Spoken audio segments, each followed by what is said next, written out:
E fala aí pessoal, sejam todos muito bem-vindos ao canal. Eu sou o Maicon e no vídeo de hoje eu vou estar explicando pra vocês os principais acontecimentos do quarto episódio da segunda parte da quarta temporada. Que pra quem não leu o mangá poderia ter ficado um pouco confuso, mas eu tenho certeza que com esse vídeo eu vou conseguir clarear bastante a mente de vocês, ok? Então vamos pro vídeo. E então, já de primeiro momento, né, nos é apresentado as memórias do Grisha Yeager, o Zeke ele tenta se aproveitar desse artifício para conseguir convencer o Eren de que aqueles pensamentos do Eren contra o plano do Zeke, né, de eutanásia eudiana, não são o plano dele, mas sim o plano de um pai que fez uma lavagem cerebral em seu filho. E então ele começa a dar exemplos, né, ele fala que o Grisha entrou nas muralhas e falou que e começou a agir, né, como médico para tentar ganhar uma certa influência, né, com a nobreza. E aí ele tenta então se aproximar da família real para conseguir o poder do Titã Fundador. E aí o Eren, já em pouco tempo, de uma certa forma irônico, ele já fala logo de início, realmente você tá certo, o meu pai, ele realmente é um maluco, ele fez lavagem cerebral, a lavagem cerebral foi desfeita, eu acredito em você, e eu acredito, na verdade eu acredito muito, que ele fala isso, né, pra tentar se desvencilhar do Zeke ali, né, falar, ó, você tá certo, beleza, e aí tentar sair fora do Zeke, sabe?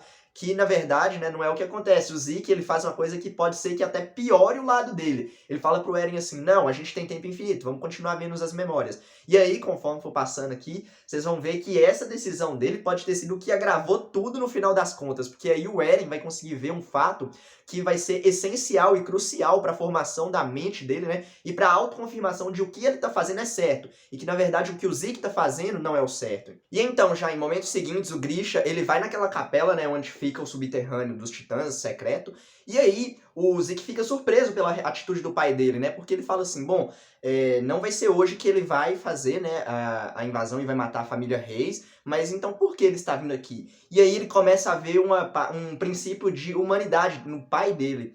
Ele começa, né, a ter o contato com essa humanidade do pai dele, porque o pai dele, na verdade, desde aquele dia ele poderia ter agido, mas ele não agiu, ele pensou na família dele, né, ele pensou que não seria a hora, talvez, ele estava tentando adiar a dor, coisa de uma pessoa que provavelmente está tendo que fazer algo que ela não quer, e o pai do Eren realmente estava tendo que fazer algo que ele não queria fazer, né, porque ele era uma pessoa boa. Ao contrário do que o Zeke estava pensando, né, que o pai dele fosse. Ali já era o princípio de tudo isso, mostrando que o pai dele era uma pessoa boa. E já no mangá, eu achei que foi bem difícil de perceber isso. No anime parece que é um pouco mais fácil, mas se vocês forem prestando atenção, o Eren ele fica meio que observando, sabe?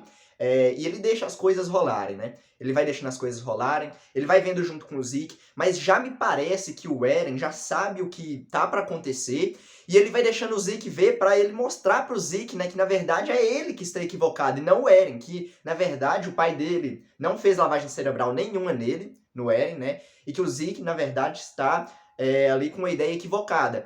E o Eren parece que ele deixa o Zeke seguir o próprio plano, né?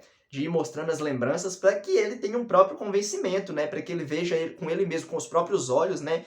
O que poderia convencer mais uma pessoa? É ela própria vendo, né? Aquilo acontecendo. Então, o Zeke, ele vai vendo, né? Que o pai dele vai criando essa humanidade tudo com os próximos fatos, vocês vão ver.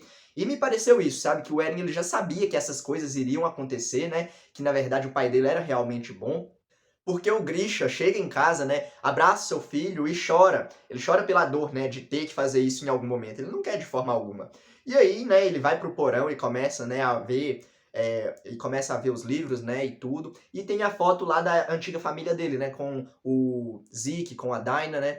E aí o Zeke começa já a se questionar, né, já começa a ver aquilo tudo. E é quando o próprio pai do Eren consegue ver, né, o Zeke na forma dele ali física já no futuro, mesmo que ele tá ali como um fantasma, o Grisha consegue ver ele de alguma forma, né? E aí ele fica assim, assustado, fala, Zeke é você e tudo. Aí ele vai e fala assim, não, provavelmente esse homem barbudo não é o Zeke, né? E aí o Zeke começa a ficar meio sem graça, né? Como que uma pessoa que tá falando muito algo e depois isso é desconfirmado, né? A pessoa fica meio desconcertada. Então, parece que é isso que aconteceu com o Zeke. E logo depois da abertura, a gente já pula pra cena em que o Eren fez aquele ataque contra os ladrões que roubaram a Mikasa quando eles ainda não eram crianças, né? E aí que vem o mais interessante de tudo.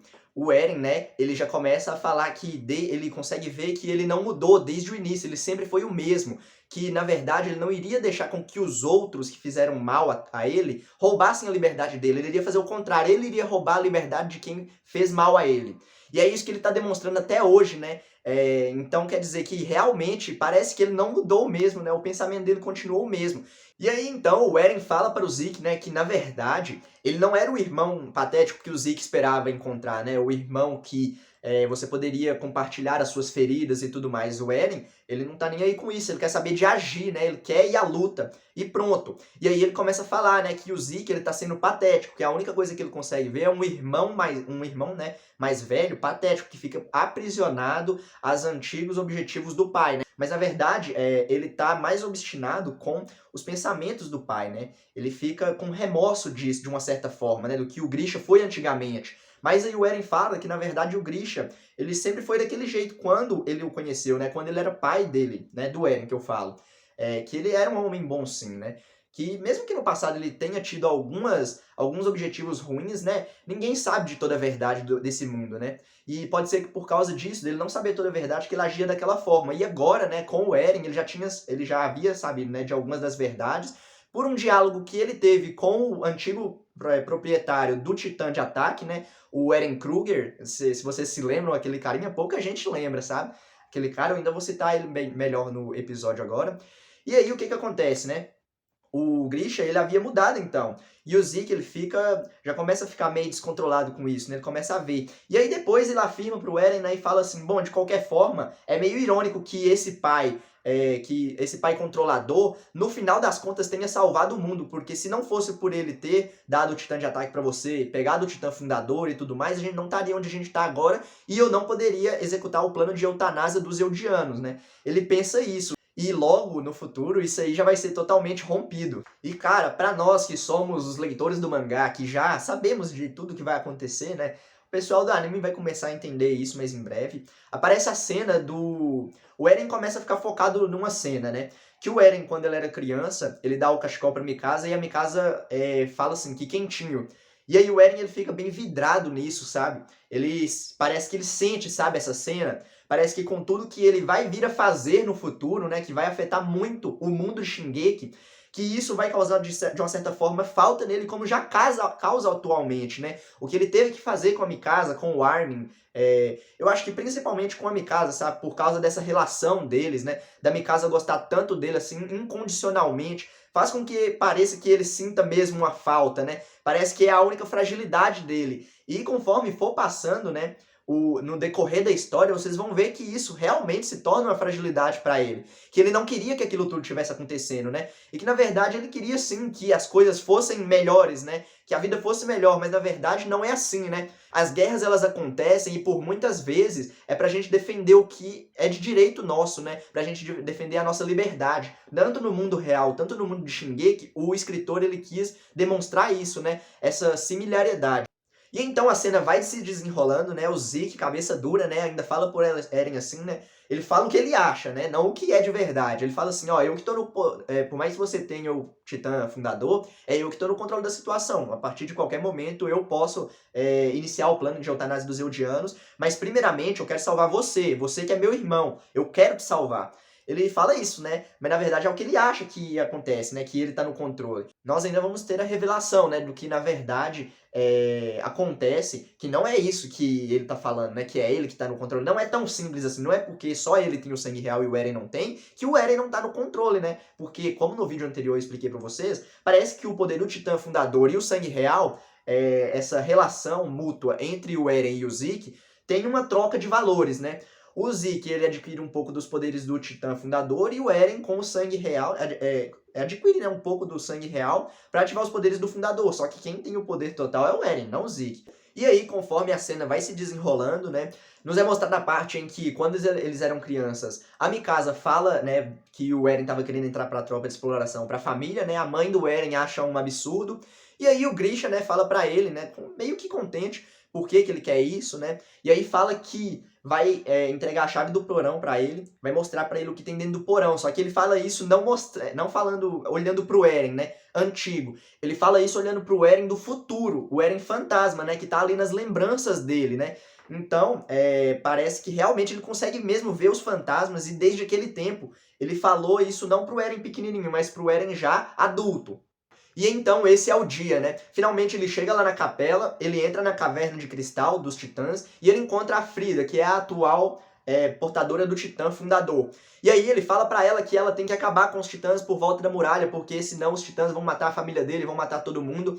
E aí parece que a Frida ela começa a pensar em fazer isso. Parece que é uma vontade dela, mas quando ela fecha os olhos e abre novamente, o olho dela muda um pouco de cor e nos remete o quê? Ao voto de renúncia à guerra, feita pelo aquele antigo rei que eu expliquei no vídeo anterior. Se você quiser, vai lá, eu explico melhor. E aí parece que a lavagem cerebral, sim. No caso do Titã Fundador e a família real, tem sim uma lavagem cerebral direta, né? Quando uma pessoa da família real com o Titã adquiriu o poder do Titã Fundador, ela tem essa lavagem cerebral feita pelo primeiro rei, que foi o Karl Fritz, né? Que faz com que todos os portadores de sangue real, né? Do Titã Fundador renunciem à guerra, não queiram lutar de jeito nenhum. Eles acham que esse sofrimento todo, né, toda essa dor, toda essa ira dos titãs do mundo lá fora contra eles é mais que merecida, né, porque eles foram os culpados de toda a desgraça do mundo e etc. E aí o Eren começa a olhar para isso com uma extrema repulsa, né? O Grisha não. O Zeke fala que ele tem os mesmos pensamentos do que a Frida, né? E que, na verdade, realmente o pai do Eren estava equivocado e tudo, mas o Eren pensa diferente disso. O Eren começa a olhar totalmente irado para Frida. Ele acha aquele pensamento com certeza repulsivo, né? Aquele pensamento de passividade, de você aceitar o seu inimigo te pisotear e você não fazer nada, né? E você ver seus amigos sofrendo. E eu acredito que realmente tem uma interação bem interessante com isso, porque o Zeke, por mais que ele teve um contato com os titãs, ele não foi oprimido naquela realidade como o Eren foi, né? Numa realidade onde ele estava trancafiado, feito um passarinho numa gaiola, e os titãs vinham atacar todos eles, atacavam a família deles e tudo, ele perdeu a família dele por titãs, né? Por uma coisa que, de certa forma, poderia ter sido evitada, né? E aí ele olha aquilo, né? A Frida falando que aquilo era merecido, que eles mereciam essa dor. E eu penso igual o Eren nesse quesito, né? Porque será que você é culpado do que os seus ancestrais fizeram, né? Será que os alemãos hoje, eles são culpados pelo que Hitler fez antigamente? É lógico que não, né? Hoje são pessoas totalmente diferentes e tudo mais. E o Eren, ele não tem culpa do que as pessoas antigamente fizeram, né? Problema se o povo dele antigamente, né, causou uma destruição no mundo, eles pagaram, né? E agora o Eren é uma nova pessoa, eles não merecem isso, ele, os amigos dele, a família dele, mas mesmo assim essa ira toda recaiu sobre eles por causa da escolha do rei, Karl Fritz, né? Por essa escolha dos titãs fundadores, né, da família real, de aceitar todo esse ódio pra eles. Eu acho isso incompatível, né? Lógico. Eu, de uma certa forma, eu tô com o Eren nessa, né? Só nessa parte. Muitas partes, assim, eu discordo um pouco, mas eu penso que isso é certo. Se eu me colocando no lugar dele, né? Poxa, você ter sua família toda massacrada e você ouvir que aquilo era necessário, que você precisa aguentar essa dor, pô, todo mundo merece viver, né? Todo mundo que nasce nesse mundo tem o direito à vida, né? E então você vai deixar com que isso aconteça, né? Você vai deixar de bico calado com que todo mundo que você gosta de simplesmente morra por causa do ódio que os outros sentem, né? Por causa do ódio, né? Um ódio que pode ser apagado com certeza e você vai deixar isso perdurar ao longo da história? Lógico que não, né? Eu acho que o Eren faz certo, né? E aí o Grisha tenta fazer alguma coisa, né? Ele fala assim, eu vou acabar com vocês e tudo, né? Ele vai pra pegar o Titã Fundador, mas ele não consegue. Ele fala que ele é um médico, que ao invés de matar pessoas, ele salva pessoas. E aí ele se ajoelha no chão, e aí a gente consegue ver, né, que o Zeke, ele fica meio confuso, né? Ele pensa assim, poxa, então realmente o meu pai, ele não teve coragem, mas isso não pode acontecer, né? A gente não consegue mudar o passado. E aí é quando o Eren, totalmente irado com aquilo tudo que estava acontecendo, ele começa a falar pro pai dele, fala assim, ó, por que que você veio aqui? A sua irmã morreu daquele jeito, por quê? Você não vai agir, você não vai fazer nada. E aí ele sim começa, né, a entrar meio que na cabeça do Grisha e consegue convencer ele, né, a virar o Titã, a assassinar todo mundo lá e a pegar o Titã Fundador. E aí o Zeke, ele consegue ver que na verdade foi o Eren que fez essa modificação toda, né, e que o pai dele era bom. E a partir do momento em que o pai dele sai da caverna, ele consegue ver o Zeke já adulto, reconhece ele e dá um abraço no Zeke. E aí o Zeke se emociona, né, fala o nome, fala pai, né, e tudo. ele consegue ver que, na verdade, aquilo não era culpa do Grisha, né? Era culpa, na verdade, do Eren, né? Ele ter assassinado a família real e tudo mais. E aí o Grisha fala assim, Zeke, eu não imaginava que o plano do Eren era tão sinistro assim. Você tem que impedir ele. E aí a imagem já corta pra conexão do Eren com o Zeke mental sendo desfeita, né? E aí o Eren já aparece na frente dos caminhos como se agora ele tivesse no controle, né? A posição parece que já se mudou totalmente, né? O Zeke com certeza teve o seu antigo pensamento estraçalhado pelo Eren. E eu acho sim que o Eren ele sabia que isso ia acontecer e ele mostrou pro Zeke isso tudo aí só pra convencer ele, porque você prever o futuro é um poder que é muito confuso pra gente não consegue entender muito bem, né? E provavelmente eu acredito que o Eren ele mudou tanto assim por causa dessa previsão do futuro dele, né? Pela previsão que ele teve desde quando ele deu aquele beijo na mão da História, que ele teve aquele contato e ele conseguiu ver tudo. Desde aquele momento ele conseguiu ver até o que vai acontecer nos próximos episódios, entenderam? Que a gente ainda não sabe o que vai acontecer, se vai ser igual ao mangá, né? Ou se vai ser diferente. Mas ele já conseguiu ver por causa do Titã de Ataque. E é muito interessante porque desde antigamente, não sei se vocês se lembram, agora retomando ao assunto, sobre o antigo portador do Titã de Ataque, o Eren Kruger, ele fala, né, pro Grisha, quando ele tá lá em cima, né, prestes a dar o Titã dele pro Grisha, ele fala que ele não vai fazer essa missão porque quem adquire o poder dos Titãs só tem mais 13 anos de vida, e aí ele vai passar o Titã pro Grisha. E aí ele fala uma coisa que na época a gente ficou bem, assim, quem não leu o mangá, cara, ficou confuso. Ele fala assim, ó, cuide bem do Armin e da Mikasa e de todos os outros. Aí a gente ficou pensando, né, como que ele sabia disso? Como que ele falou isso, sendo que ele não conheceu eles, muito menos o Grisha, né? E aí, na verdade, é explicado agora por isso, né? O Titã de Ataque ele consegue prever o futuro. E pelo visto, o que acontece? Quando o Eren Kruger estava na posse do Titã de Ataque, ele conseguia prever o que iria acontecer lá na parte, né, lá no futuro com o Eren, o que o Eren ia fazer depois, blá blá blá. E ele concordava, né, com o Eren. E o Grisha, quando ele recebeu o poder do Titã de Ataque, ele teve umas previsões, né? Ele conseguiu ver algumas coisas e tudo, mas ele ainda não tinha chegado ao ponto de conseguir ver tudo que o Eren iria fazer. E isso pode ter acontecido no momento em que ele pegou na Frida, né? Quando ele foi matar o pessoal lá da família Reis, quando ele tocou na Frida, né? Eu acredito que foi. Foi o momento que ele conseguiu prever mais ainda no futuro e conseguiu ver o que o Eren iria fazer. E aí naquele momento ele já entra em desespero e aí tanto que ele fala pro Zeke, né? Ele fala assim, Zeke, você tem que impedir o Eren de fazer o que ele vai fazer, porque é muito assustador. Eu não imaginei que ele iria fazer algo desse tipo, né? E aí, então, a gente vai ver, né, isso tudo se desenrolando aos próximos episódios. Eu já adianto pra vocês que realmente o Zeke não tem controle particularmente nenhum do poder do Titã Fundador. Quem tem esse controle, na verdade, é o Eren. E ele vai fazer muita coisa, cara. Que nem eu falo toda vez, né? A gente tem uma expectativa muito grande pra saber se o final vai ser um pouco diferente do mangá ou não, porque é a obra definitiva, né? E tudo mais.